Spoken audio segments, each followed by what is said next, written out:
2026 FIFA world কাপে Hyundai এবং কিয়া কোম্পানি প্রায় 16টি শহরে বিনা খরচে ফ্রিতে ফুটবল সাপোর্টারদের যারা বিভিন্ন দেশ থেকে এসেছে তাদের গাড়ি রাইড শেয়ার দিচ্ছে। এটা কি তাদের শুধুমাত্র ব্র্যান্ডিং নাকি দেউলিয়া হওয়ার চরম ঝুঁকি? এর পাশাপাশি আরেকটি কনসার্নিং রয়েছে, তারা এখানে সবচেয়ে বড় বাজি ধরেছে ইভি সেক্টরে নিজেদের মনোপলি সৃষ্টি করার জন্য। কাতার বা রাশিয়ার মতো এই 2026 সালের ফিফা ওয়ার্ল্ড কাপ শুধুমাত্র কয়েকটি শহরের ফিফা ওয়ার্ল্ড কাপ ছিল না, এটি ছিল 3টি দেশের 16টি শহরের বিশাল এক কর্মযজ্ঞ। ফিফার অফিসিয়াল তথ্য অনুসারে হুন্ডাই কিয়া কোম্পানি এই ফিফা ওয়ার্ল্ড কাপ উপলক্ষে তারা $1 মিলিয়ন স্পন্সরশিপ ফি দেওয়ার পাশাপাশি এই জায়গায় তারা মডার্ন ইভি ভেহিকেল গুলো মাঠে নামিয়েছে, যেমন আয়োনিক 5 EV6।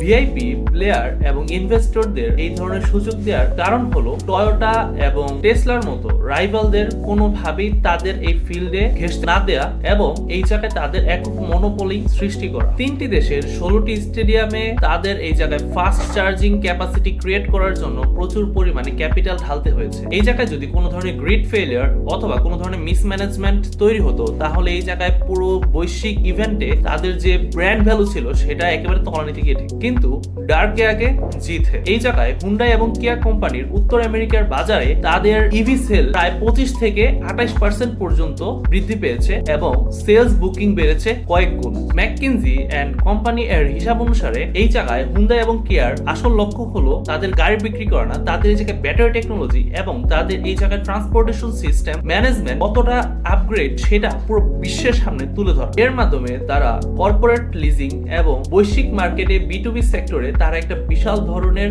মার্কেট ক্রিয়েট করতে যাচ্ছে, যা তাদের বিজনেসকে ব্যাপক পরিমাণে বুস্ট আপ দিচ্ছে। হুন্ডাই না কিয়া কোন কোম্পানির গাড়ি আপনার বেশি পছন্দ? যদিও দুইটাই বাংলাদেশে অ্যাভেলেবেল রয়েছে, ইভেন হুন্ডাইয়ের তো ফ্যাক্টরি বাংলাদেশে রয়েছে। তো আপনার কোন গাড়িটা বেশি পছন্দ সেটা কমেন্ট বক্সে জানান এবং এই ধরনের ভিডিও পেতে হলে আমার চ্যানেলকে ফলো করে রাখুন।